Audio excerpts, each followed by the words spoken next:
कबीर वैराग्य सत्संग में आपका स्वागत है। चैनल को सब्सक्राइब अवश्य करें। इस संसार में जिस चीज की भी शुरुआत होती है उसका अंत होना सुनिश्चित है। जीवन की भी शुरुआत हुई है, जीवन का भी अंत हो जाएगा। किंतु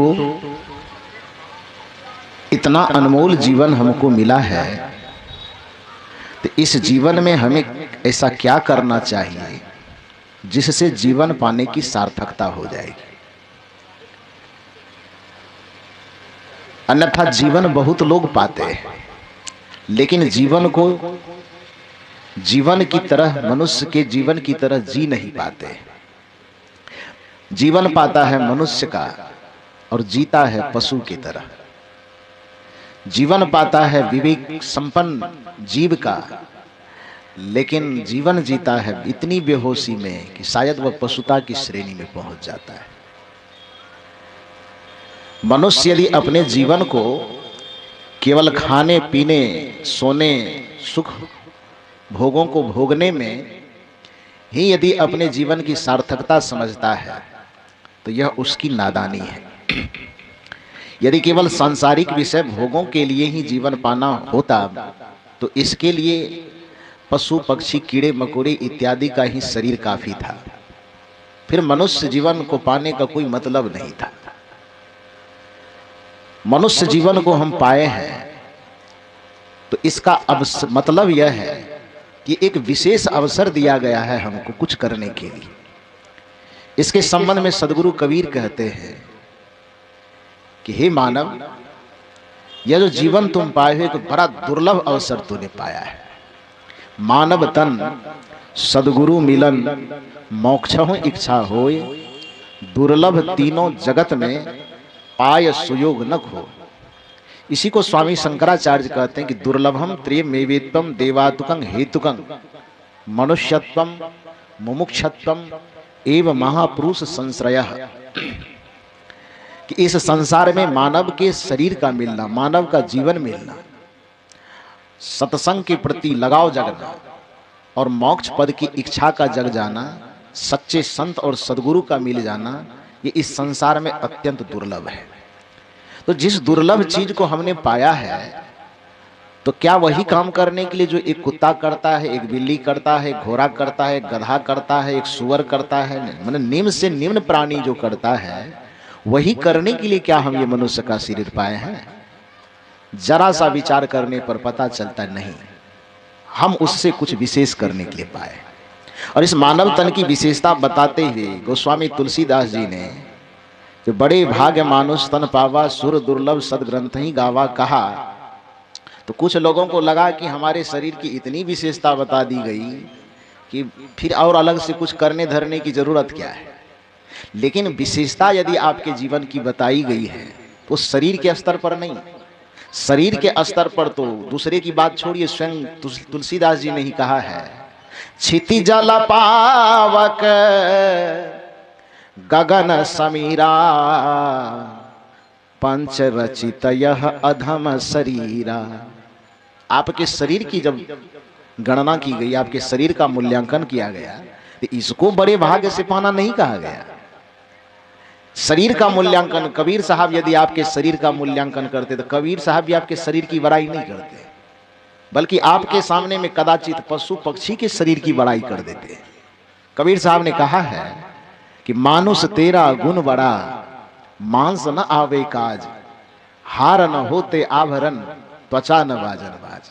हे मानव, शरीर के स्तर पर यदि तुलना करो अन्य प्राणी से तो बहुत प्राणियों से तुम पीछे चले जाओगे। क्योंकि घोड़ा जितना तेज दौड़ सकता है उतना तेज तुम नहीं दौड़ सकते। हाथी जितना वजन उठा सकता है उतना वजन तुम नहीं उठा सकते। कुत्ता जितना बढ़िया पदार्थों को सूंघ सकता है, उसके गंध को परख सकता, उतना ज्यादा गंध आप नहीं परख सकते।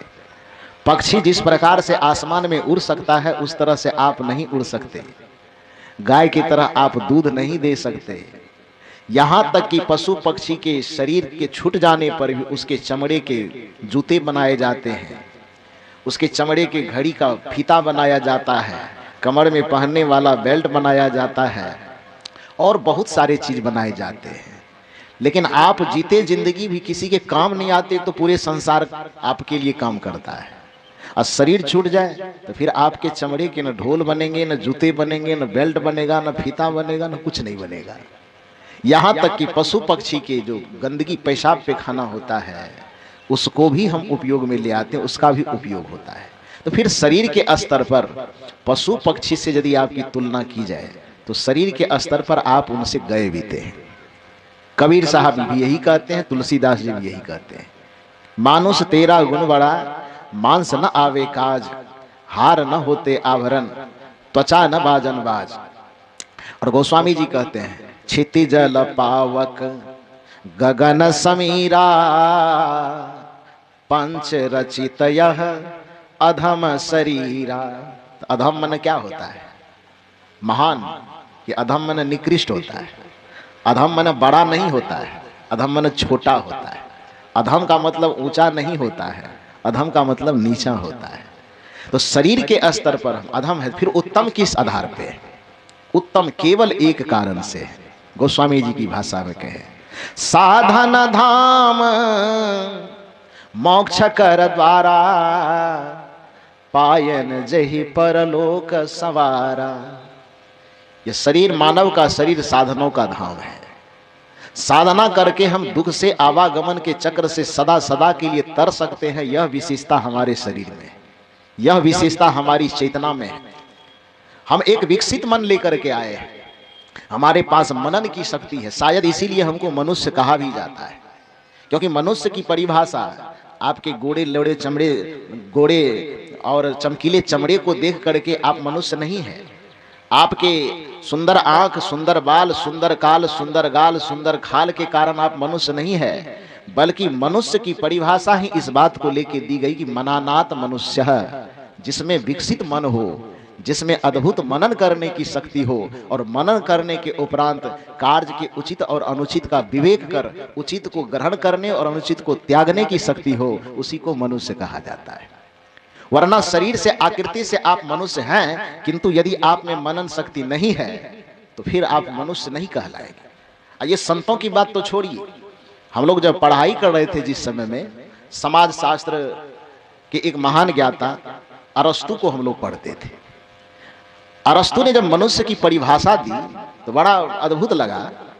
अरस्तु ने ये नहीं कहा कि मनुष्य एक सामाजिक प्राणी है, वो हम लोग अपना से बना के कहते हैं कि मनुष्य एक सामाजिक प्राणी है। अरस्तु का नाम लगा देते हैं और कहते हैं मनुष्य एक सामाजिक प्राणी है, लेकिन अरस्तु ने ये नहीं कहा। अरस्तु ने कहा है कि the man is social animal, मनुष्य एक सामाजिक पशु है। क्या कहा? The man is social animal, मनुष्य एक सामाजिक पशु है। वह शरीर से, आकृति से मनुष्य के रूप में जन्म लेता है, लेकिन प्रकृति से उसको मनुष्य बनने के लिए सत्संग सभा में गुरुजनों के आदर्श में ढलना पड़ता है, तब जाकर के उसके अंदर मनुष्यता पैदा होती है। अभी हम आकृति से मनुष्य हैं, हमें प्रकृति से मनुष्य बनना होगा। आकृति का श्रृंगार तो हमने बहुत कर लिया, आकृति का विकास हमने बहुत कर लिया, लेकिन प्रकृति से विकास अभी तक हमारा नहीं हुआ। शायद इसी बात को ध्यान में रख करके राष्ट्रकवि दिनकर ने कहा था, राष्ट्रकवि दिनकर से किसी ने पूछा कि आपकी निगाह में मनुष्य का कुछ विकास हुआ है कि नहीं हुआ है? राष्ट्रकवि दिनकर ने कहा कि हाँ, पहले घर झोपड़ी में रहता था, ईंटा का मकान बनाया है, ये विकास हुआ है। पहले 2-4 हाथ के घर में रहता था, अब थोड़ा 10 हाथ के घर मकान में क्षेत्रफल में रहने लगा है, ये विकास हुआ है।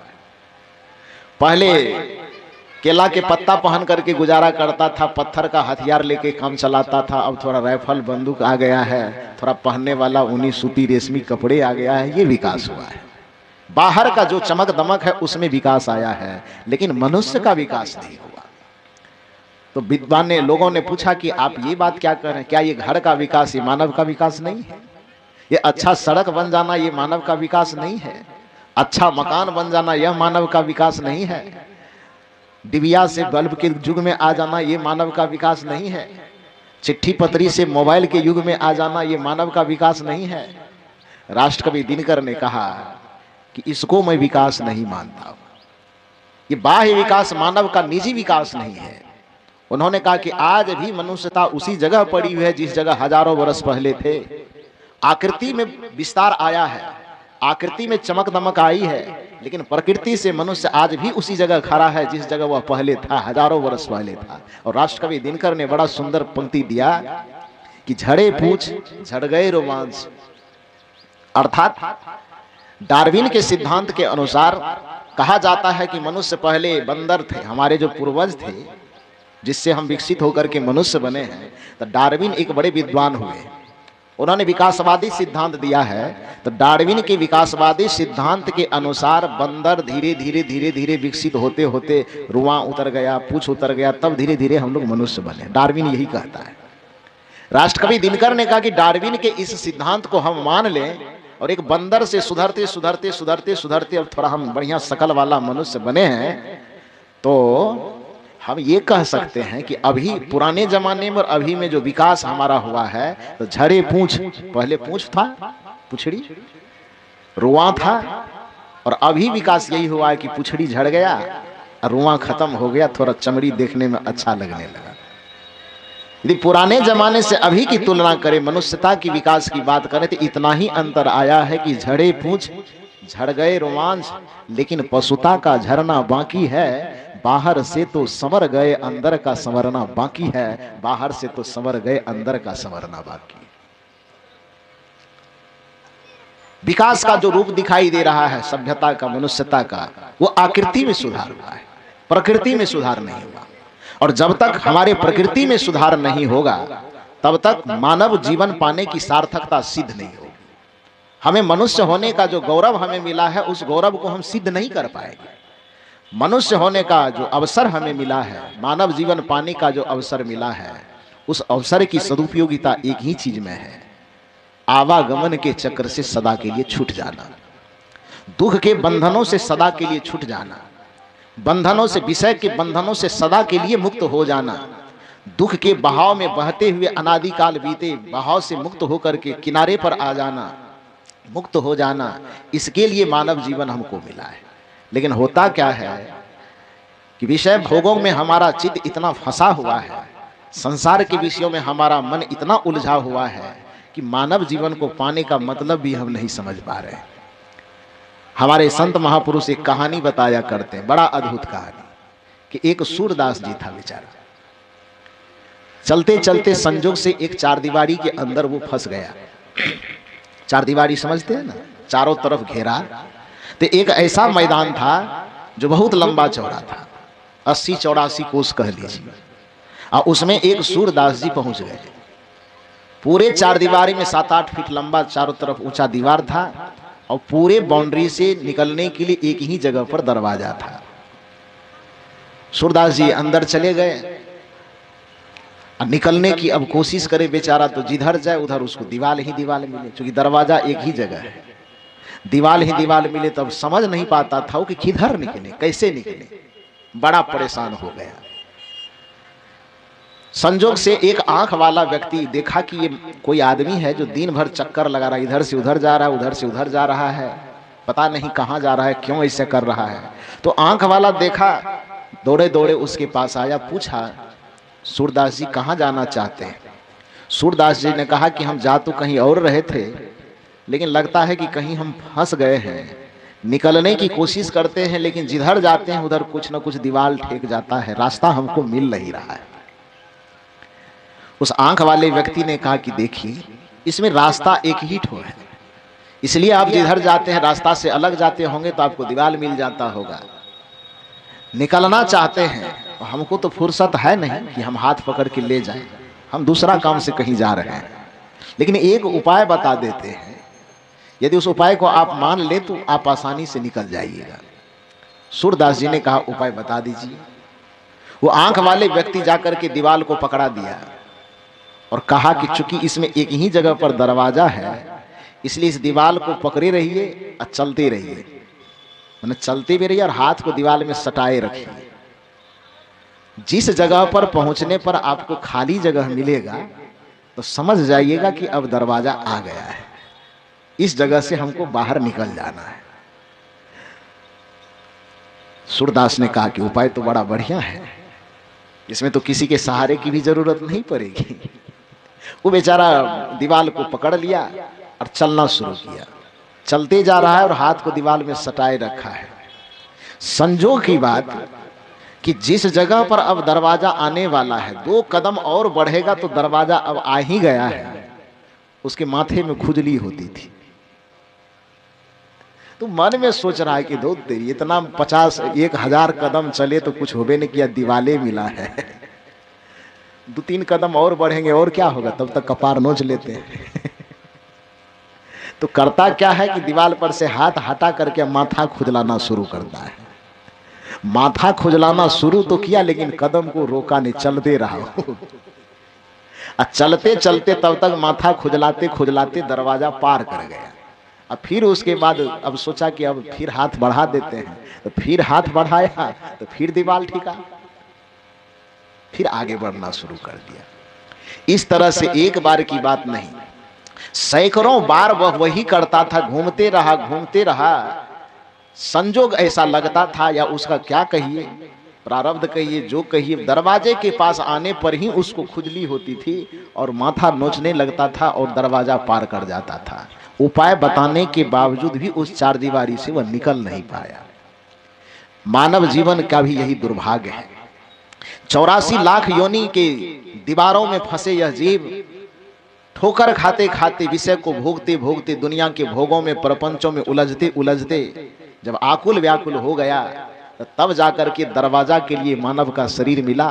लेकिन मानव का शरीर इसे निकलने के लिए तो मिला कि भवसागर से निकलो, आवागमन के चक्र से निकलो। लेकिन यहाँ पर आकर के भी 5 विषय की जो खुजली है, ये खुजलाते खुजलाते जीवन बिता देता है और मानव जीवन से चूक जाता है। परिणाम यह होता है कि फिर वह 84 लाख योनि के घेरे में जाकर के फंस जाता है। उस घेरा से यदि निकलना चाहते हैं, ये सत्संग आपको रास्ता बताता है। ये संत, ये गुरु आपको रास्ता बताते हैं कि हे मानव, आपका जीवन बड़ा अमूल्य है। विषय भोगों से, प्रपंचों से ऊपर उठ करके एक ऐसे रास्ते पर चलो जिस रास्ते से तुम्हारा इहलौकिक भी संवर जाए और पारलौकिक भी संवर जाए। इहलोक भी संवर जाए, परलोक भी संवर जाए, व्यवहार भी संवर जाए और परमार्थ भी संवर जाए।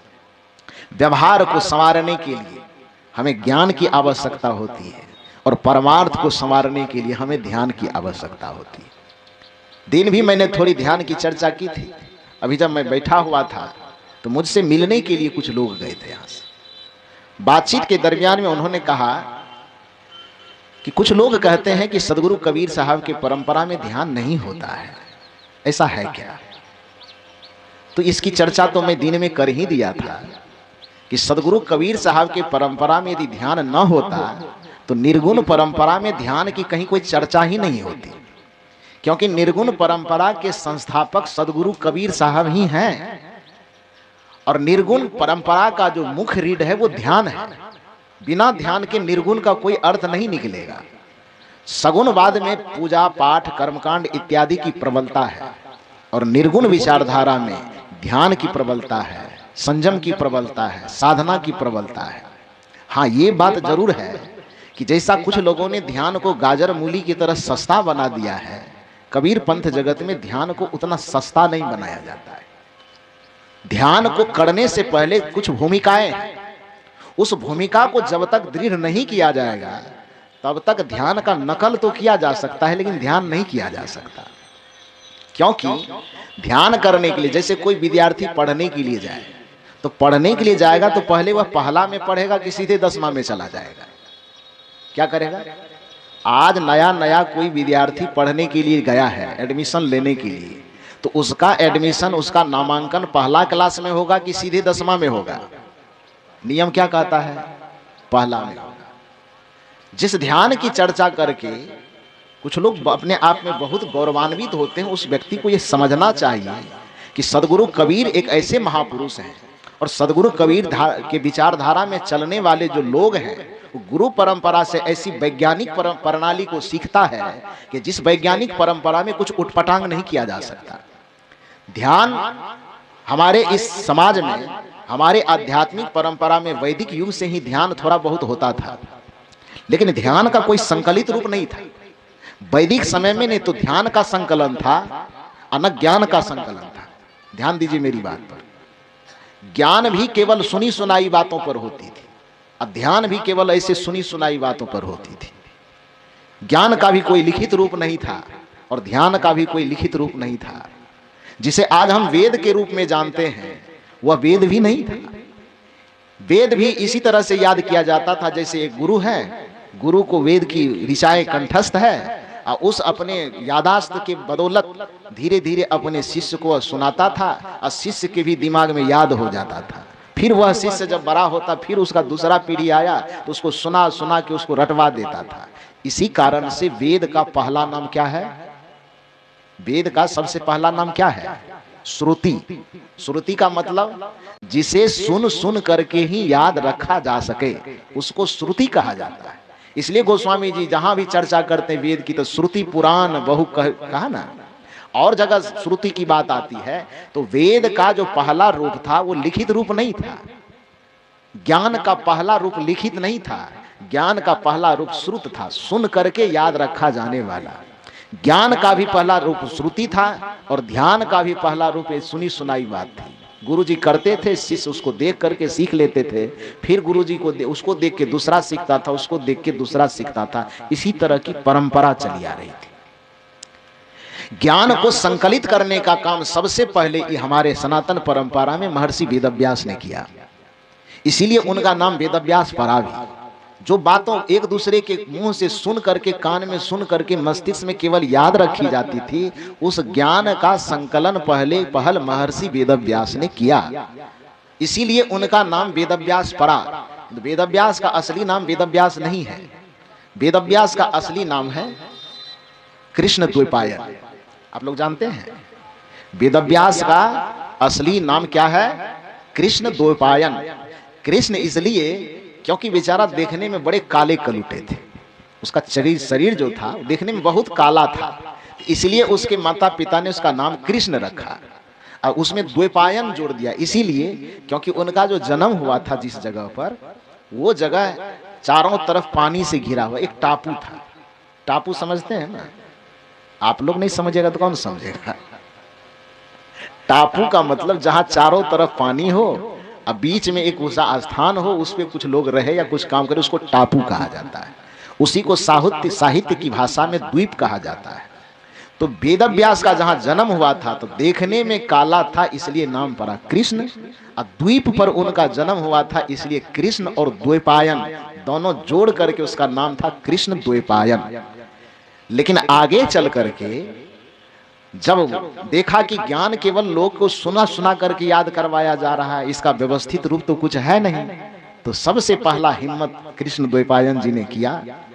कागज उपलब्ध किया, जैसा कागज उस समय रहा होगा, कलम उपलब्ध किया और उस सुने हुए ज्ञान को सबसे पहले व्यवस्थित रूप देने का काम उसने किया। तो चूंकि श्रुति को, वेद को व्यास माने संपादक होता है, व्यास माने संकलन करने वाला होता है, व्यास का मतलब लिखने वाला होता है। तो चूंकि श्रुति को, वेद को, ज्ञान को सबसे पहले व्यवस्थित रूप देख करके लिखने वाला काम उसी ने किया, इसलिए दुनिया के सभी विद्वानों ने, महापुरुषों ने उसका असली नाम को खत्म करके और वेदव्यास नाम दे दिया। क्योंकि वेद का उन्होंने व्यास किया, वेद का उन्होंने संपादन किया, तो असली नाम जो था वो गौण हो गया और जो उपनाम था वो धीरे धीरे प्रचलित हो गया, वेदव्यास। तो जिस तरह से ज्ञान का संकलन वेदव्यास जी ने किया, उसी तरह से ध्यान जो था वह ध्यान भी सुना करके ही उसको किया जाता था। गुरु परंपरा के गुरु शिष्य को सिखाते, शिष्य फिर उसको सिखाते, फिर उसको सिखाते। लेकिन ध्यान को जब एक व्यवस्थित रूप देने की बात आई, एक संहिता, एक संविधान के रूप में देने की बात आई, तो उस युग के सबसे बड़े महापुरुष महर्षि पतंजलि आए आगे। और पतंजलि ने कलम उठा करके ध्यान के व्यवस्थित को, योग के प्रारूप को व्यवस्थित किया। तो ज्ञान की संहिता को व्यवस्थित किया वेदव्यास ने, और ध्यान और योग की व्यवस्था को संहिता बनाया, उसको संकलित करके एक संवैधानिक रूप दिया महर्षि पतंजलि ने। महर्षि पतंजलि ने जब योग शास्त्र का निर्माण किया तो उस योग शास्त्र में महर्षि पतंजलि ने बताया कि योग की सिद्धि के लिए, ध्यान की सिद्धि के लिए 8 प्रकार का क्लास है। कितना क्लास है? 8 प्रकार का। क्या बताया? आप लोग इतने बढ़िया सत्संगी हैं कि वो पहले से ही जानते होंगे। फिर भी बोलने के लिए बैठे हैं तो हम आपको स्मरण दिला देते हैं। क्या बताया? जिसको हम अष्टांग योग कहते हैं। महर्षि पतंजलि ने कहा कि देखो ध्यान इतना सस्ता नहीं है, गाजर मूली की तरह कि जहां से जाओ उठा लो 8 आने किलो, 1 रुपए किलो, 2 रुपए किलो, ऐसे मत उठाओ। ध्यान की व्यवस्थित संहिता है। क्या है? तो 8 क्लास बताया। सबसे पहला यम, दूसरा नियम, तीसरा आसन, चौथा प्राणायाम, पांचवा प्रत्याहार, छठा धारणा, और सातवां ध्यान, आठवां समाधि। ये 8 प्रारूप बताए। ध्यान का स्थान कितना नंबर पे आया? यम, नियम, आसन, प्राणायाम, प्रत्याहार, धारणा, ध्यान, समाधि। ध्यान का नंबर कितना पर? 7वां पर ले जाओ। ना 7वां में आया। हाँ, 7वां नंबर पे ध्यान का नंबर आया। तो आप ये बात बताइए कि सदगुरु कबीर कहते हैं कि बिना 6 क्लास में तू पढ़े तू 7वां क्लास में कैसे एडमिशन लेगा? ये बताओ तो। ये कोई संवैधानिक नियम है? मास्टर साहब सब लोग बैठे हुए, मास्टर साहब आप ले लीजिएगा एडमिशन। पहला में बिना एडमिशन लिए छठा 7वां में एडमिशन ले लीजिएगा। आए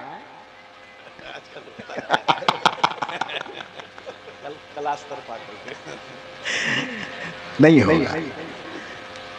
सदगुरु कबीर को धर्म जगत का वैज्ञानिक कहा जाता है, और वैज्ञानिक का अर्थ ही होता है कि किसी भी बात को विवेचन करके, किसी तथ्य का विश्लेषण करके, सुनी सुनाई बात पर हवा में उड़ना नहीं। जो सत्य हो, जो तथ्य हो, जो वास्तविक पथ हो, उसी को स्वीकार करना और अफवाह की बातों पर भरोसा विश्वास न करना, यह वैज्ञानिक का लक्षण होता है।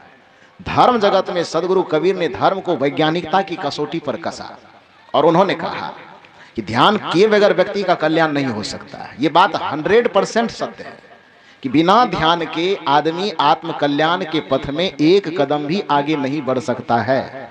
आत्म कल्याण का जैसे संसार में उन्नति करने के लिए ज्ञान की आवश्यकता है, उसी तरह से परमार्थ में उन्नति करने के लिए ध्यान की आवश्यकता है। किंतु ध्यान करने से पहले, ध्यान का भवन निर्माण करने से पहले जो भूमिका तैयार करनी है, उस भूमिका पर भी, भूमिका को नकार करके हम आगे नहीं बढ़ सकते। भूमिका में जो बताई गई यम, नियम, आसन, प्राणायाम, प्रत्याहार, तो इसी में तो पहले कसना पड़ेगा। इसलिए तो कबीर साहब कहते हैं कि हे मानव, जब तक तुम्हारे व्यवहार नहीं सुधरेंगे, जब तक तुम्हारा मन पवित्र नहीं होगा, जब तक तुम्हारे हृदय के राग द्वेष खत्म नहीं होंगे, जब तक तुम आपस के विवाद को खत्म नहीं करोगे, तब तक ध्यान कैसे हो जाएगा? ये ईमानदारी से बता। तो पति पत्नी के बीच में झगड़ा हो रहा है, उधर झगड़ा दे के 4 ठो गाली दे के आ गए और आंख बंद करके बैठ गए, ध्यान लग जाएगा? ये संभव है? गए मकई के खेत में घूमने के लिए 4 ठो गाली दे के किसी को आ गए, बस आंख बंद करके बैठ गए, ध्यान कैसे लग जाएगा? वो लगेगा? वो कदापि नहीं लगेगा। आंख केवल, एक बात यह भी ध्यान रखिए कि आंख को बंद करना केवल ध्यान नहीं है। आंख बंद करने पर केवल परमात्मा ही नहीं देखा जाता है, आंख बंद करने पर सिनेमा भी बढ़िया से देखा जा सकता है। यदि मन के उफान को शांत नहीं किया गया, यदि चित्त के उफान को प्रशमित नहीं किया गया, तो आंख बंद कर लेने से ही केवल परमात्मा दिखाई नहीं देंगे। आंख बंद कर लेने से जितना बढ़िया से परमात्मा का चिंतन हो सकता है, आंख बंद कर लेने से विषय का भी चिंतन उतना ही बढ़िया से हो सकता है। हमारे आंख बंद करने पर विषय का गुबार न उठे, विकारों का बवंडर न उठे, इसके लिए इन सारी भूमिकाओं से 6 क्लास से हमको गुजरना पड़ेगा। यम से, नियम से, आसन से, प्राणायाम से, और 5वां जो सबसे महत्वपूर्ण चीज है, वह चीज है प्रत्याहार से। प्रत्याहार में ही जितने व्यवहार की सुधार की बात होती है, वो प्रत्याहार में आ जाता है। प्रत्याहार का क्या अर्थ होता है? भगवान श्री कृष्ण ने भी मोक्ष के लिए जो बताया है कि मोक्ष की सीढ़ी जो गिनाया है उन्होंने, तो भगवान श्री कृष्ण ने गीता में कहा है कि मोक्ष की सीढ़ी में बताता हूं, ध्यान से सुनो। आहार शुद्धो, सत्व शुद्धि, सत्व शुद्धि ध्रुवा स्मृति, स्मृति लभ्ये सर्वग्रंथिना विप्र मोक्षः। यदि मोक्ष की प्राप्ति करना चाहते हो तो हे अर्जुन, आहार शुद्ध हो। जिसका आहार शुद्ध हो जाए, आहार शुद्ध होने से, आहार शुद्ध हो, सत्व शुद्धि, सत्व माने अंतःकरण होता है। जैसे ही आहार शुद्ध होगा तो सत्व शुद्ध हो जाएगा, यानी अंतःकरण, मन, बुद्धि, चित्त, अहंकार शुद्ध हो जाएगा। आहार शुद्ध हो, सत्व शुद्धि, और अंतःकरण शुद्ध हुआ तो सत्व शुद्धि, ध्रुवा स्मृति, हमारी स्मृति, हमारा स्मरण, हमारी सुरति वो सत्य से जुट जाएगी। जैसे ही हमारा आहार शुद्ध होगा, अंतःकरण शुद्ध होंगे, वैसे ही हमारी स्मृति विषय को छोड़ करके ध्रुवा स्मृति, ध्रुव माने सत्य होता है, उस सत्य से, उस परमात्मा से हमारी स्मृति जुट जाएगी, ध्रुवा स्मृति। और स्मृति ग्रंथि, स्मृति से होगा क्या कि सर्व ग्रंथि ना, जितनी सारी विकारी ग्रंथियां हैं वो सारे विकारी ग्रंथि अपने आप छट जाएंगे, और ग्रंथियों के कटने से, विषय और विकार के हटने से विप्र मोक्ष, हमारे सामने में मोक्ष उपलब्ध हो जाएगा। कितना सीधा रास्ता बताया। अब आहार शब्द का अर्थ केवल इतना मत लीजिए कि जो हम खाना खाते हैं उसी को आहार कहा जाता है। आहार उसको नहीं कहा जाता है, आहार का बड़ा व्यापक अर्थ है। तो जिसको श्री कृष्ण वहां आहार कह रहे हैं, अब उसको दूसरी तरह से यहाँ पर क्या कहते हैं, महर्षि पतंजलि प्रत्याहार कह रहे, यम नियम आसन प्राणायाम प्रत्याहार। कृष्ण कह रहे हैं आहार और पतंजलि कह रहे हैं प्रत्याहार। तो आप क्या समझें कि आहार और प्रत्याहार एक ही है? नहीं, दोनों अलग है। आहार का मतलब होता है ग्रहण करना, अब प्रत्याहार का मतलब होता है जो भीतर में है उसको छोड़ना। प्रत्यय उसमें उपसर्ग लग गया, आहार में प्रत्यय उपसर्ग लग गया, जिसका अर्थ बिल्कुल उल्टा होता है। आहार माने ग्रहण करना और प्रत्याहार माने त्यागना, छोड़ना। तो और आहार का अर्थ व्यापक अर्थ करने पर आपको पता चलेगा कि जैसे श्री कृष्ण ने कहा कि आहार की शुद्धि करो, तो इसका इतना सा ही अर्थ नहीं है कि हमने भोजन का सुधार कर लिया और आहार सुधार हो गया। आहार शब्द जो बना है संस्कृत साहित्य में, वो हिरी धातु में आंग उपसर्ग का जब संयोग होता है तो आहार शब्द की निष्पत्ति होती है, जिसका अर्थ होता है बाहर से आहरण करना। बाहर से किसी भी चीज का आहरण करके जब हम अंतर में प्रवेश दिलाते हैं तो उन सब चीजों को आहार कहा जाता है। जैसे भोजन को बाहर से हम मुख में डालते हैं तो ये मुख का आहार है। बाहर से हम रूप को आंख के माध्यम से अंतःकरण में प्रवेश दिलाते हैं तो रूप आंख का आहार, रूपाहार है।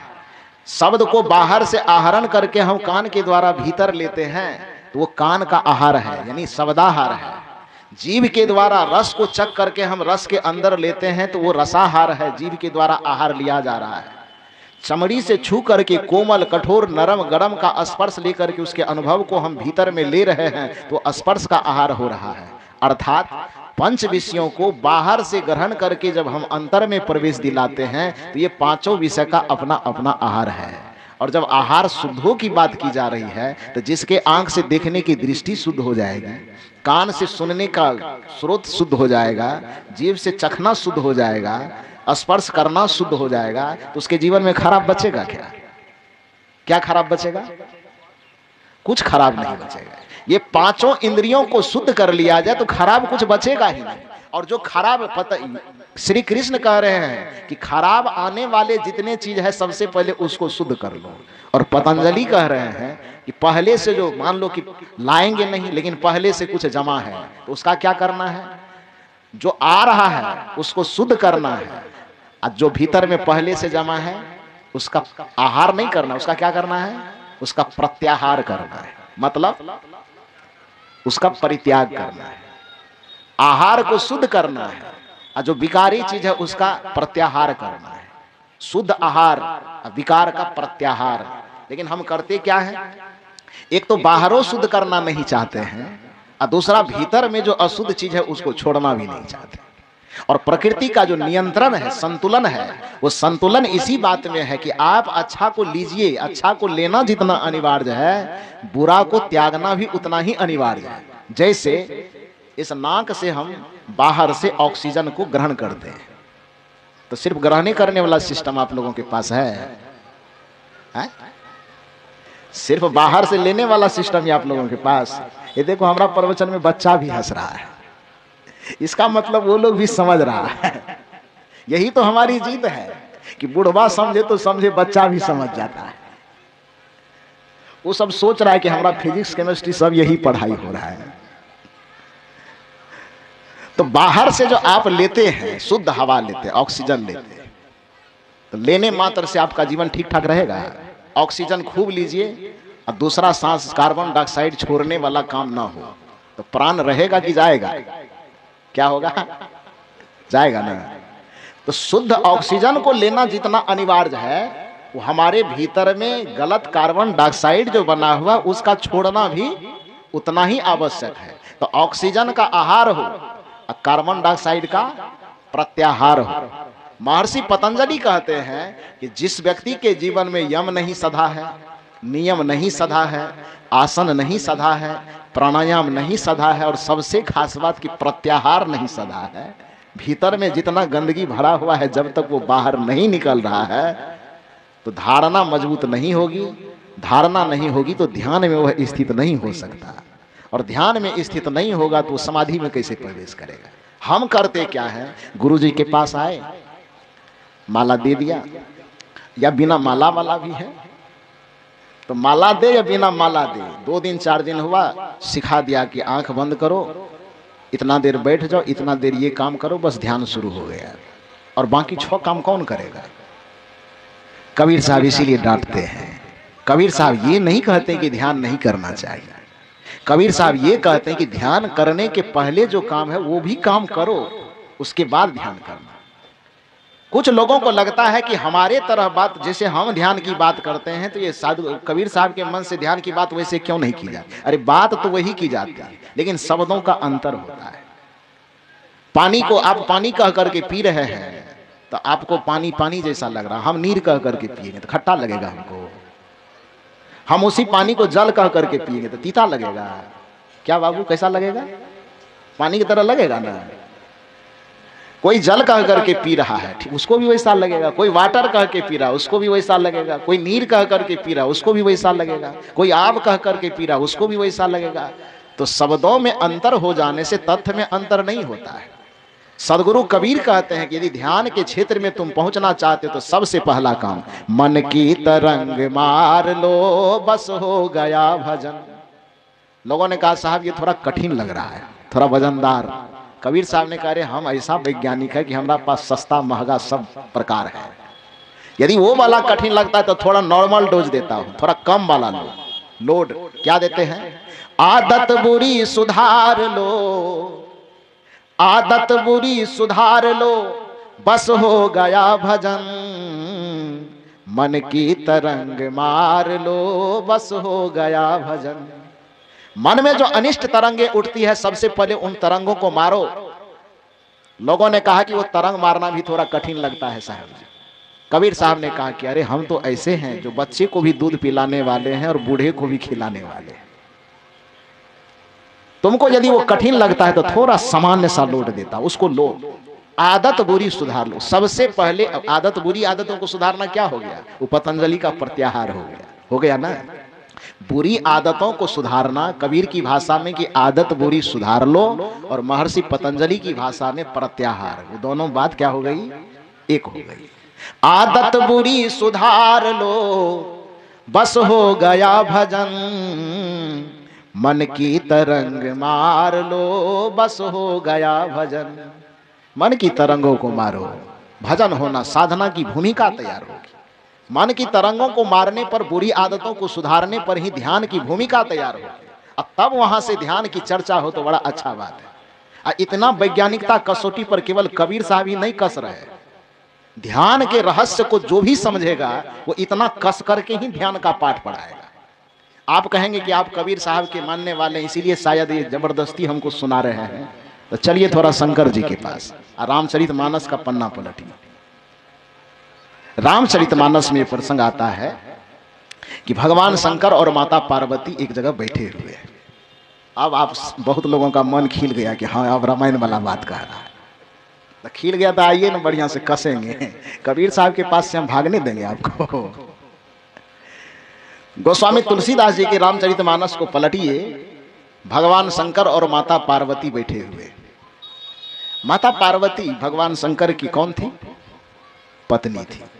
तो पत्नी का दावी पति के ऊपर क्या होता है ये तो हमको बताने की जरूरत नहीं है, ये तो आप लोग बहुत बढ़िया से जानते होंगे। जानते हैं नहीं जानते हैं? तो शंकर जी जब आंख बंद करके बैठे हुए हैं तो माता पार्वती को बड़ा खीज होता है देख करके। क्या आंख बंद करके बैठे रहते बेमतलब की, कुछ काम धंधा कीजिए। ये लोग का जो ताना मारने का स्टाइल है ना, आप लोगों को ताना लगता है कभी कि नहीं लगता है? नहीं लगता है। कुछ लोग गमछा में मुंह कह करके कर रहे हैं, लगता है। सामना सामने स्वीकारने में लाज लगता है। तो माता पार्वती ने कहा कि आप जो हर वक्त ये आंख बंद करके बैठे रहते बेमतलब के, क्यों बैठे रहते हैं? अरे कुछ काम धंधा कीजिए। हम दोनों प्राणी कोई पत्थर पर जिंदगी गुजर गया है, ठंडी गर्मी बरसात सब बिता दिए। खाने के लिए वही भांग धतूरा फलना चिल्ला मिलता रहा, हमको तो कभी खाने में मन लगा नहीं। आभूषण के नाम पे भी कुछ दिए नहीं, हम तो अपना फूल तूल लपेट के आभूषण बना लेते हैं, आप तो नागे पहन करके संतोष कर लेते हैं, कपड़ा लत्ता भी ठीक ठाक नहीं। अरे हम दोनों का जीवन जैसे तैसे गुजर गया, कम से कम बाल बच्चा के लिए तो सोचिए। आज साधारण से साधारण आदमी स्कॉर्पियो फॉर्च्यूनर पर घूमता है, देवता सब भी अपना अपना अलग अलग विमान बना लिया है। हम लोग न रहने के लिए घर बना पाए, अपने जीवन के विषय में कुछ नहीं सोचे। और 2 ठो बच्चा है, कार्तिक और गणेश, उसको भी न बढ़िया से खाना दे पाते हैं, न बढ़िया से कपड़ा दे पाते हैं। चढ़ने के लिए भी सवारी दिए, तो एक ठो को मयूर दिए हैं, एक ठो को चूहा देखे मुसवा दे करके फुसला दिए। ये क्यों आंख बंद किए रहते हैं? तो भगवान शंकर ने कहा कि देखो पार्वती, दुनिया के जितने लोग कुछ भी कर्म करते हैं तो कर्म करने के पीछे का एक ही मकसद होता है कि कोई काम करके हम शांति से जीवन गुजारें। बिजनेस करे, व्यापार करे, नौकरी करे, कोई भी धंधा करे, उसका एक ही लक्ष्य होता है कि जो काम हम करें, ये काम करेंगे तो बड़ा शांति से हम रहेंगे। यही सोच होता है मनुष्य का। तो हम भी जो ये कर रहे हैं, अपने सोच अपने चिंतन के आधार पर ये काम शांति के लिए ही कर रहे हैं। तो माता पार्वती ने कहा कि आपके तो लाखों करोड़ों भक्त हैं दुनिया में, जो शांति की तलाश में आपके पास भीख मांगने आते हैं। कोई कांवर लेकर के आते हैं, तो कोई भांग पीसते हुए आते हैं, कोई लेटते लेटते आते हैं। तो जब शांति का रास्ता ये आंख बंद करना है, तो सबको आप बता क्यों नहीं देते? आप एक बार आइए दुनिया में और सबको बता दीजिए कि शांति का रास्ता यही है, आंख बंद करके बैठना, समाधि में जाना, ध्यान में जाना, ये बता दीजिए। भगवान शंकर ने कहा कि सबको बता नहीं सकता। माता पार्वती ने कहा कि हम आपकी पत्नी हैं, तो हमको तो कम से कम बता सकते हैं। भगवान शंकर ने कहा कि जिस दिन थर्मामीटर लगाएंगे, तू थर्मामीटर में पास कर जाएगी, तब तुमको भी बता देंगे। अभी तुमको भी नहीं बता सकते। दूसरे की बात तो छोड़ो, तुम भी उस थर्मामीटर में फिट नहीं बैठती हो, तो तुमको भी कैसे बता? तो माता पार्वती ने कहा कि ध्यान का जो रहस्य है ये इतना कठिन है कि हम भी नहीं जान सकते हैं। हम आपकी पत्नी हैं। अरे दुनिया को नहीं बताइए तो मत बताइए, हमको भी आप करें कि ध्यान के थर्मामीटर में तुम भी फिट नहीं बैठ रही हो, हमको भी नहीं बताइएगा। आश्चर्य लगा उसको। तो माता पार्वती सवाल करती है कि अच्छा बताइए कि ध्यान जो इतना अमूल्य चीज है, तो उसको किस व्यक्ति को बताया जा सकता है? ध्यान का रहस्य, ध्यान का सूत्र, ध्यान का पाठ किस व्यक्ति को बताया जा सकता है? उस व्यक्ति का थोड़ा सा पहचान बताइए, ताकि हम भी तौलें कि हम कितना पानी में हैं और लोग कितना में क्या है। तो लोग तोलेंगे, लेकिन हमको भी कह रहे हैं कि तुम इस लायक नहीं हो, तो आप बताएंगे तब तो हम जाने कि हम कहां तक हैं। भगवान शंकर ने कहा कि सुनो, मैं बताता हूं। रामचरितमानस की यह पंक्ति है, यदि आप देखे हो तो स्मरण हो जाएगा, और न देखे हो तो आज जब जाइएगा तो अपने घर में जरूर पलट के देखिएगा।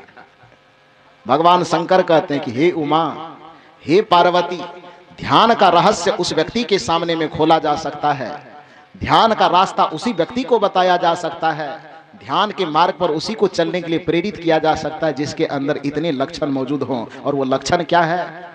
रामचरितमानस की पंक्ति गोस्वामी तुलसीदास जी लिखते हैं, भगवान शंकर के मुख से कहलवाते हैं।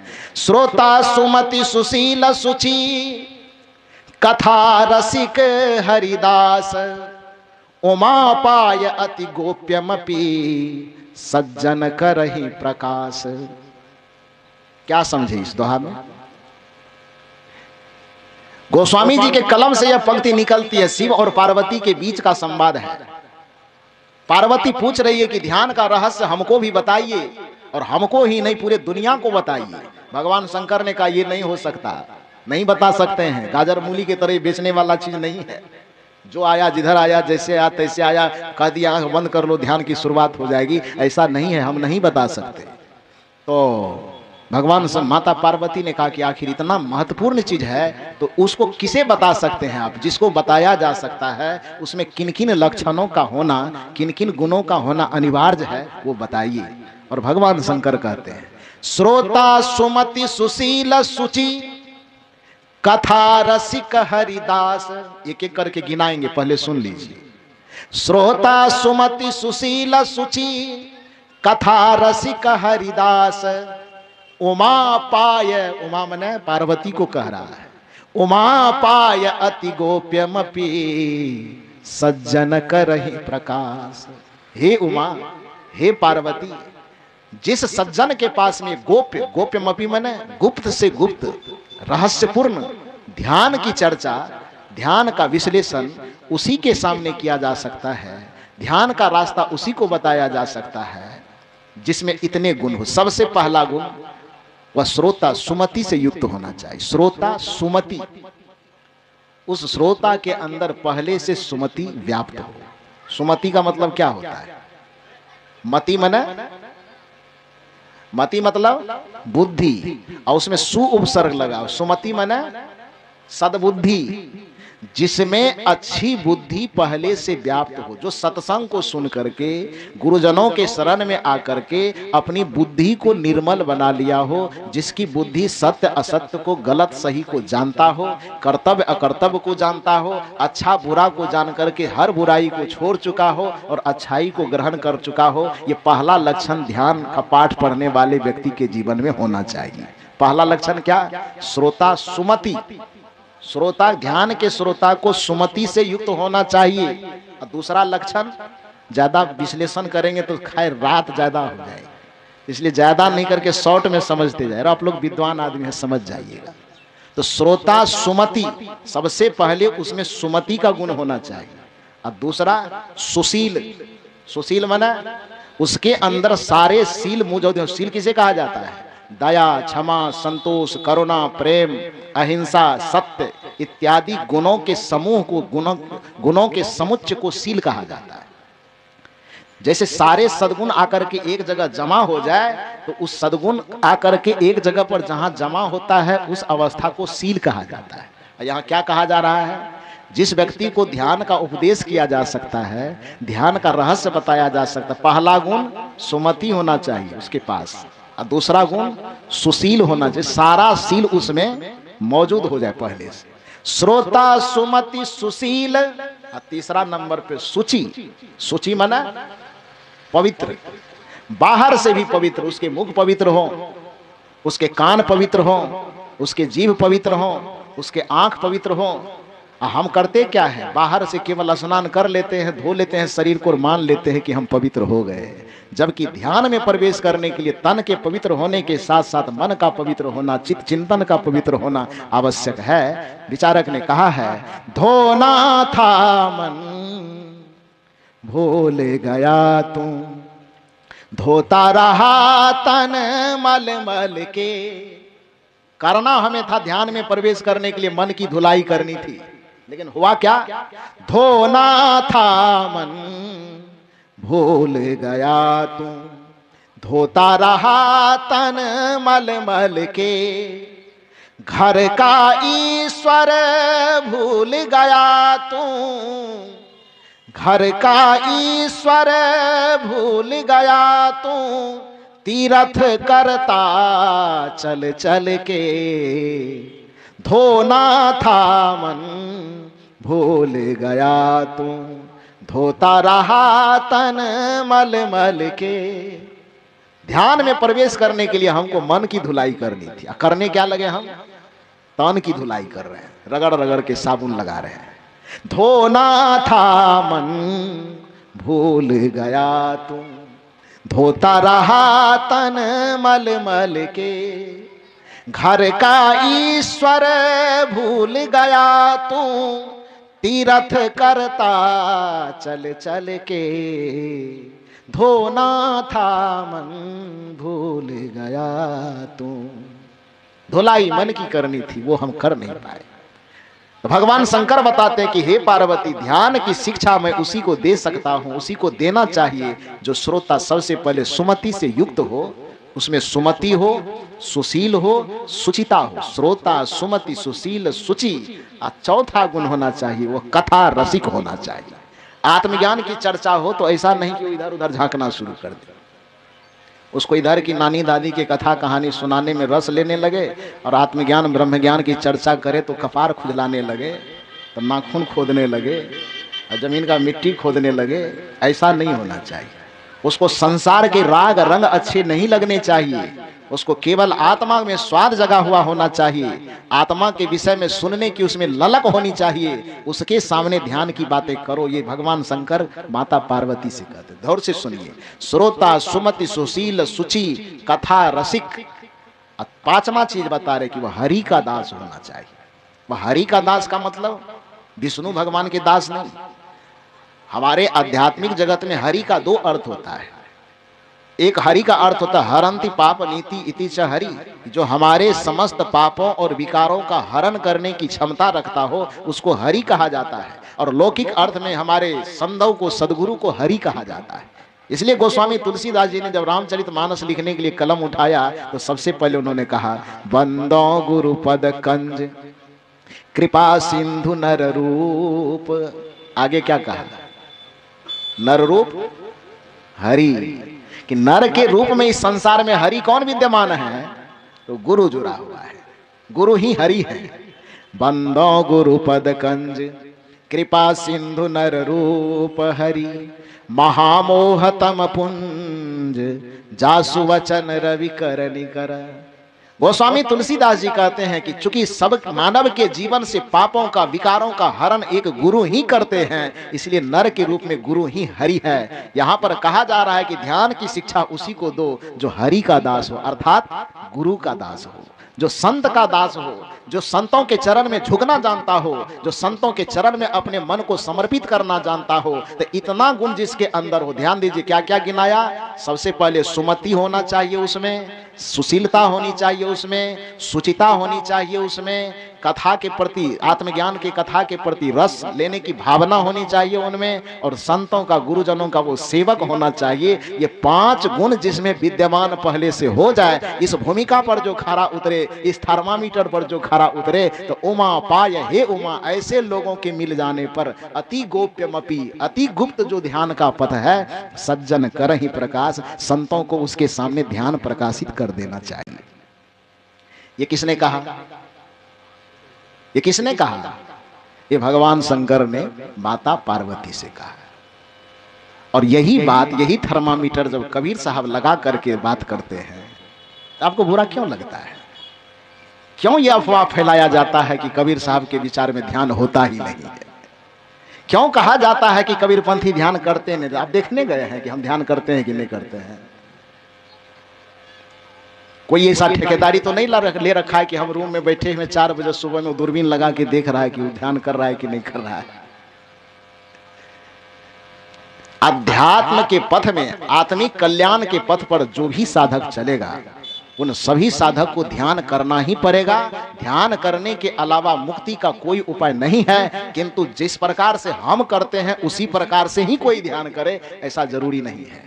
क्योंकि गणित का कोई ऐसा नियम नहीं है कि 5 जोड़ 5 होगा तभी 10 होगा, 6 जोड़ 4 बराबर भी 10 हो सकता है। और यदि हमको यह अभिमान है कि हम 5 जोड़ 5 10 पढ़े हैं, और दूसरा यदि कहता 6 जोड़ 4 10 तो बेवकूफ है, तो ये वो बेवकूफ नहीं है, ये हम महाबेवकूफ। एक कहानी सुनिए। 2 छोटा भाई था, छोटा छोटा बच्चा, और बगल में कॉन्वेंट था। उसी कॉन्वेंट में बच्चा एक 5 क्लास में, 4 क्लास में, इस तरह से एक क्लास आगे पीछे पढ़ाई कर रहा था। संजोग की बात यह होती थी कि उसके पिताजी दोनों बच्चे को विद्यालय में जाकर के छोड़ देता था, और छोड़ने के बाद फिर अपने घर आ जाता था या कहीं काम करने चला जाता था। छुट्टी के वक्त में फिर बच्चे को ले आता था। संजोग की बात हुई कि एक दिन पिताजी कार्यालय में या और कहीं व्यस्त रह गए होंगे, या लौट करके घर ही चले आए होंगे, तो लाने के लिए नहीं जा पाए। दोनों बच्चा चूंकि 1-2 साल आया गया तो देखा, रास्ता देखा हुआ हो गया था। तो जैसे छुट्टी हुई, कांधे पे दोनों भाई, छोटा छोटा बच्चा कांधे पे थैला टांगा, हाथ में बोतल लिया और किसी तरह रास्ते में मस्ती करते करते दोनों घर आ रहा था। घर आते आते आते चूंकि बच्चा है तो स्वभाव तो चंचल होगा ही। कि बूढ़ा आदमी अपने चंचल स्वभाव को नहीं समझ पाता है तो बच्चा की क्या कहना है, उसका तो स्वाभाविक है चंचल होना। वो शांति से तो आ नहीं सकता है, कभी धूल उड़ा रहा है तो कभी उधर बोतल फेंक रहा है तो कभी ये कर रहा है। करते करते करते अचानक छोटा वाला भाई बड़का से पूछता है, भैया आज तुम्हारे स्कूल में क्या पढ़ाई हुई? तो बड़का कहता है कि मेरे क्लास में आज गणित की पढ़ाई हुई। छोटका कहता अरे बाप रे बाप, ये तो गजब संजोग है। कहा क्यों? कहा मेरे भी क्लास में आज गणित की ही पढ़ाई है। दोनों भाई में बातचीत हो रही। कहा अच्छा बढ़िया बात है। अच्छा छोटे ये बताओ गणित में आज तुमको क्या पढ़ाया? तो छोटा वाला का तो भैया आज गणित में हमको जोड़ पढ़ाया है। बड़का का देखिए बाप रे बाप, सचमुच में अद्भुत संजोग, आज हमारे भी क्लास में जोड़ ही पढ़ाया है। ओहो हो जोड़ पढ़ाया है। दूसरा पूछता जोड़ पढ़ाया तो कौन चीज जोड़ पढ़ाया? कहा मेरे क्लास में पढ़ाया है मास्टर साहब, लकीर खींच करके 1 2 3 4 5 लकीर खींचा, फिर प्लस का चिन्ह दिया, फिर 1 2 3 4 5 लकीर खींचा, 5 जोड़ 5 बराबर 10 होता है। दूसरे भाई का मुंह लटक गया। कहा तुम्हारा मास्टर गलत पढ़ा दिया। कहा क्यों? कहा देखो ना संजोग से आज हमारे भी क्लास में गणित की ही पढ़ाई है, लेकिन हमारे क्लास में जो बताया वो बताया 8 जोड़ 2 बराबर 10 होता है। तो बड़का कहता है तू भी बेवकूफ, तेरा मास्टर भी बेवकूफ है। जब हमको बताया है और एकदम कैलकुलेटर पे जोड़ जोड़ के बताया, उंगली पे गिन के बताया कि 5 जोड़ 5 बराबर ही 10 होता है, तो हमारा मास्टर भी सही है और हम भी सही है। अब तुमको तुम्हारी क्लास में बताया है कि 8 जोड़ 2 बराबर 10 होता है, तो तू भी बेवकूफ, तेरा मास्टर भी बेवकूफ। छटका कहता बोतल देखिएगा नकबस्सा झाड़ देंगे। हमको भी बेवकूफ, हमारा मास्टर को भी बेवकूफ कहते हैं। तू ही बेवकूफ, तेरा मास्टर बेवकूफ। उसने कहा चुप, बड़ा हम है कि तुम हो? हम बड़ा है ना जी, तुमसे उम्र में भी बड़ा है, तुमसे क्लास में भी ऊंचा है, तो हम जो कहेंगे वो ना सही होगा। हमारा मास्टर तुम्हारे क्लास के मास्टर से ऊंचा है, तो वो जो कहेगा वो ना सही होगा। हमारा मास्टर पढ़ाया है कि 5 जोड़ 5 बराबर 10 होता है, तो यही सही है। दूसरा कुछ पढ़ाया है तो वो गलत है। तू भी बेवकूफ, तेरा मास्टर भी बेवकूफ। अब वो कहे कि नट तू बेवकूफ, तेरा मास्टर बेवकूफ। दोनों में बकझक होते होते बोतल एक दूसरे को तो खींचिए दिया। उसके नाक पे वो मारा तो वो भी कब थमने वाला था, वो भी मारा। बोतल मारते मारते जब एक दूसरे को थोड़ा लहूलुहान कर दिया, थोड़ा बहुत खरोच उरोच आ गया, उससे भी नहीं हुआ तो वो भी एक मुट्ठी धूला उठाया, उसको मार दिया मुंह पर। दूसरा वाला भी धूल उठाया, वो भी उसके मुंह पे मार दिया। भाग झाग बेग तक को तितर बितर करते करते किसी तरह से घर आया। दोनों आंख से आंसू बहाते, पसीना से लथपथ, थोड़ा बहुत खून भी चू गया था। पिताजी पहले से दरवाजे पे बैठे थे। दोनों अपने पिता के पास पहुंचा और रोते रोते अपना हाल चाल सुनाया। क्यों रो रहा है जी, क्यों मारपीट किया? तो दोनों बच्चे बताते हैं, क्या बतावें, ऐसी ऐसी बातचीत हुई और उस बातचीत में ये कह रहा है कि तू बेवकूफ, तेरा मास्टर बेवकूफ। वो कह रहा नहीं पापा, ये भी कह रहा तू बेवकूफ, तेरा मास्टर बेवकूफ। वहां भी जब दोनों बच्चा झगड़ने लगा तो पिताजी ने कहा नालायक चुप रहो, ना तू बेवकूफ ना ये बेवकूफ, तुम दोनों को पैदा करने वाला तेरा बाप ही बेवकूफ है।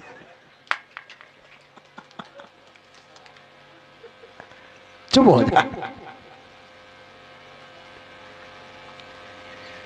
5 जोड़ 5 बराबर ही सिर्फ 10 हो सकता है। यह बेवकूफी बचकाना से ज्यादा और कुछ नहीं है। इस दुनिया में केवल 5 जोड़ 5 बराबर ही 10 होने का कोई फार्मूला नहीं है। 8 जोड़ 2 बराबर भी 10 हो सकता है, 7 जोड़ 3 बराबर भी 10 हो सकता है, 6 जोड़ 4 बराबर भी 10 हो सकता है, 9 जोड़ 1 बराबर भी 10 हो सकता है, यहाँ तक कि 10 जोड़ 0 बराबर भी 10 हो सकता है। तो इसलिए केवल 5 जोड़ 5 बराबर 10 होता है, इस पर दावा ठोकने की कोई जरूरत नहीं है। हम जो ध्यान का रास्ता बताते हैं केवल वही वाला ध्यान ठीक है, बाकी सब गड़बड़ है।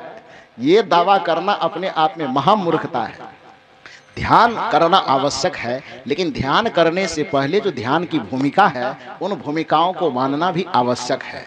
ध्यान का जो अर्थ महर्षि पतंजलि ने किया है, मैंने कहा कि जैसे ज्ञान का संकलन, ज्ञान का संविधान वेदव्यास ने दिया, उसी तरह से ध्यान का संबंध महर्षि पतंजलि ने दिया। और महर्षि पतंजलि ने ध्यान करने के लिए जो अष्टांग योग बताए उसमें ध्यान करना है। और ध्यान शब्द क्या है, सबका विश्लेषण उसमें किया है। योग दर्शन कभी पढ़िए तो पता चलेगा।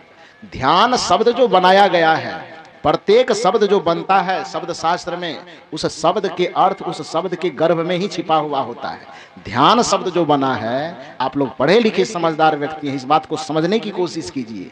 ध्यान शब्द जो बना है, ध्यान शब्द का अर्थ उसके गर्भ में छिपा हुआ है।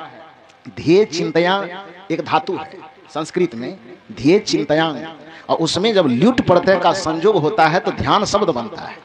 जिसको आप संस्कृत के शब्दकोश में जाकर के देखिए कि ध्यान का क्या अर्थ होता है, तो उसका इतना सा ही अर्थ दिया गया कि ध्यान का मतलब अपने मन को एकाग्र करना। ध्यान का क्या अर्थ है, पढ़िए वामन शिवराम आपटे का संस्कृत शब्दकोश पढ़िए कि हिंदी शब्दकोश पढ़िए, हम लोग तो दिन रात वही पन्ना पलटते हैं। तो उसमें संस्कृत और हिंदी के शब्दकोश में जो ध्यान शब्द बना, ध्येय चिंतया धातु में ल्युट प्रत्यय का जब संयोग होता है तो ध्यान शब्द की निष्पत्ति होती है, जिस ध्यान का प्रमुख अर्थ होता है मन की एकाग्रता, अपने मन को एकाग्र करना।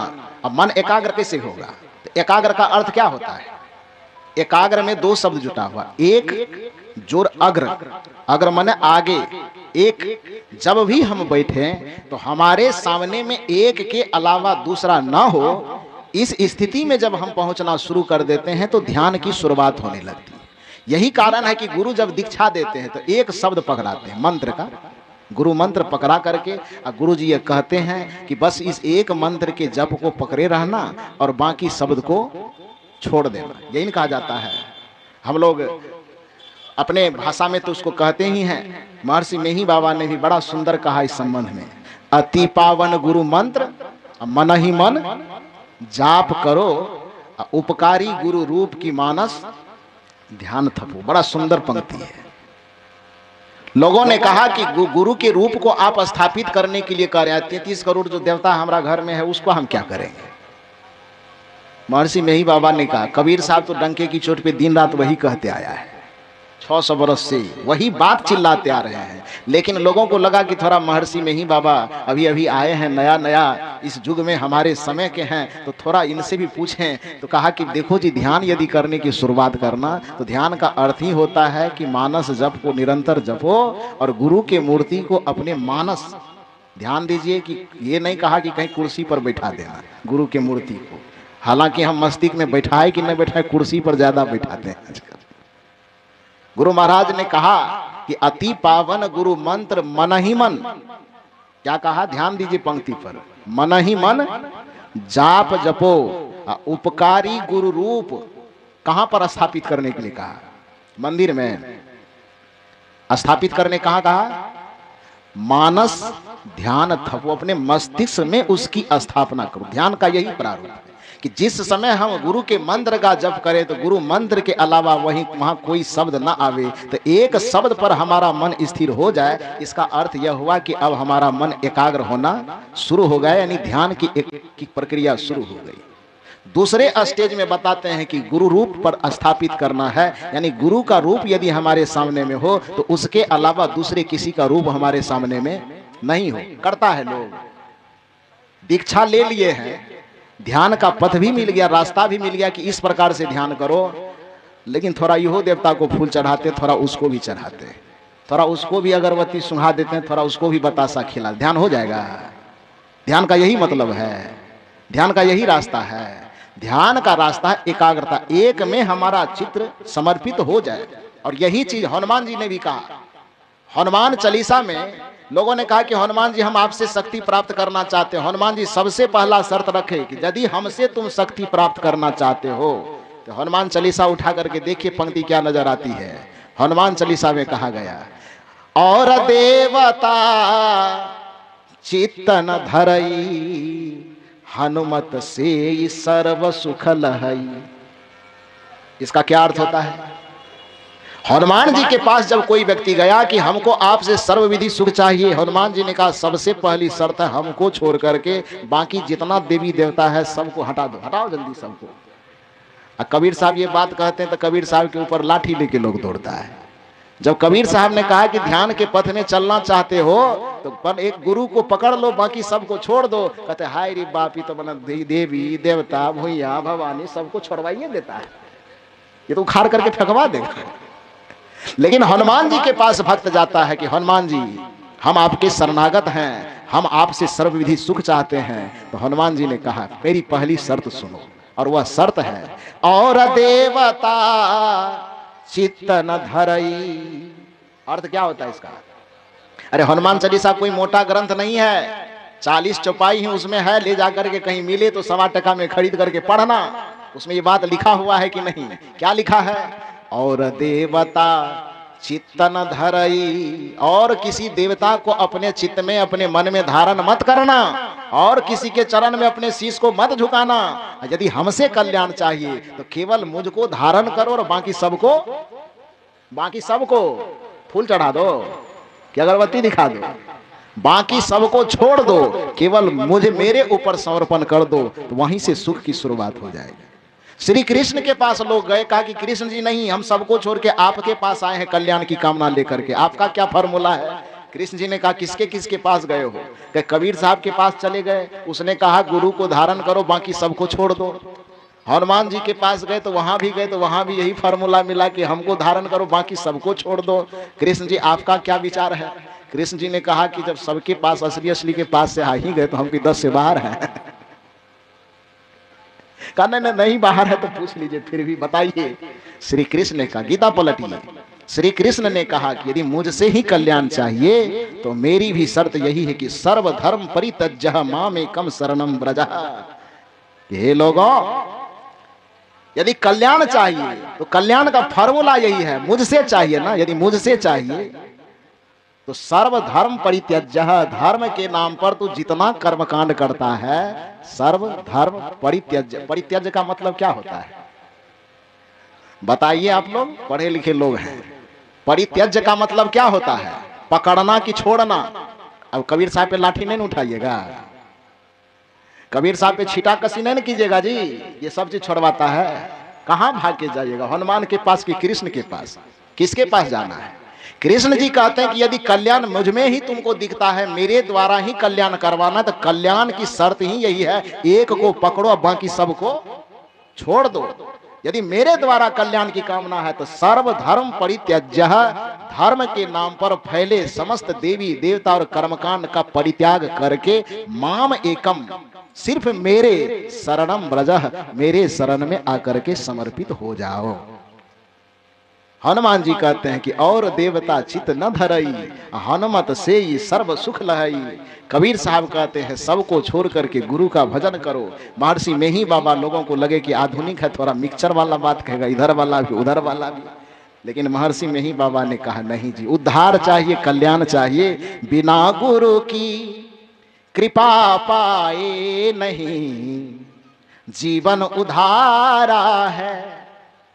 लोगों ने कहा कि आप भी कबीरे साहब वाला मोहर मार रहे हैं बाबा, कुछ हो इधर उधर छूट दीजिए ना थोड़ा बहुत।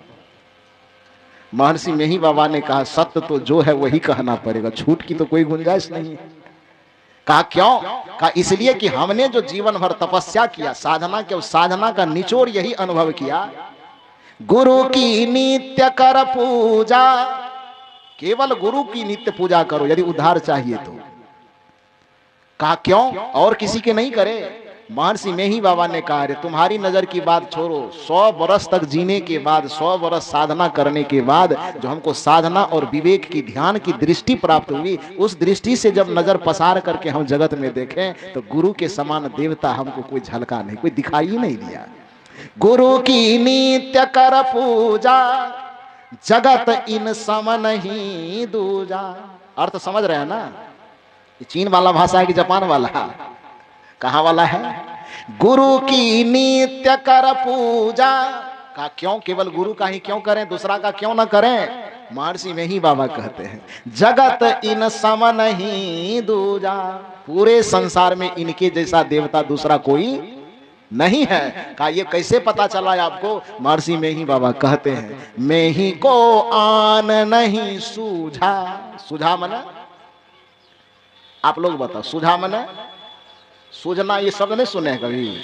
गाली देते कहते सूझता नहीं है तुमको, कहता है ना सूझता मना दिखाई देना।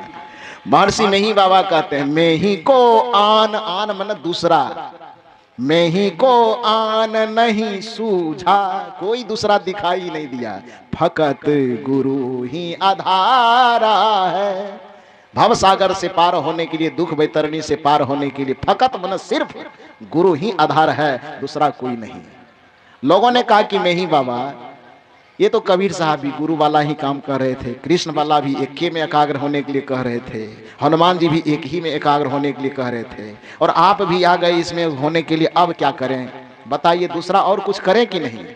महर्षि में ही बाबा ने समझा, अरे भैया जब जड़ में ही वृक्ष के सब डाल जुड़े हुए हैं तो तू डाल डाल सींचने की क्या जरूरत है, जड़ को सींचो ना। कहा कैसे? तो महर्षि में ही बाबा ने समझाया कि जितने, कैसे है एक पंक्ति, 33 करोड़ देवता, देवी देवता पूरन ब्रह्म, हाँ देवी देव समस्त पूरन ब्रह्म परम प्रभु, गुरु में करे निवास कहत है संत सब। कहते कि गुरु के अलावा तुमको दूसरे जगह देखने की जरूरत क्या है? जैसे पत्ते का भी आधार जड़ से जुड़ा हुआ है, डाल का भी आधार जड़ से जुड़ा हुआ है, तने का भी आधार जड़ से जुड़ा हुआ है। जड़ को सींचना प्रारंभ करो, पूरा वृक्ष अपने आप फल फूल से लहलहा उठेगा। उसी तरह से धरती पे जितने भी दिव्य चेतना है, जितने भी देवी और देवता का स्वरूप है, सबका जड़ गुरु में निवास करता है।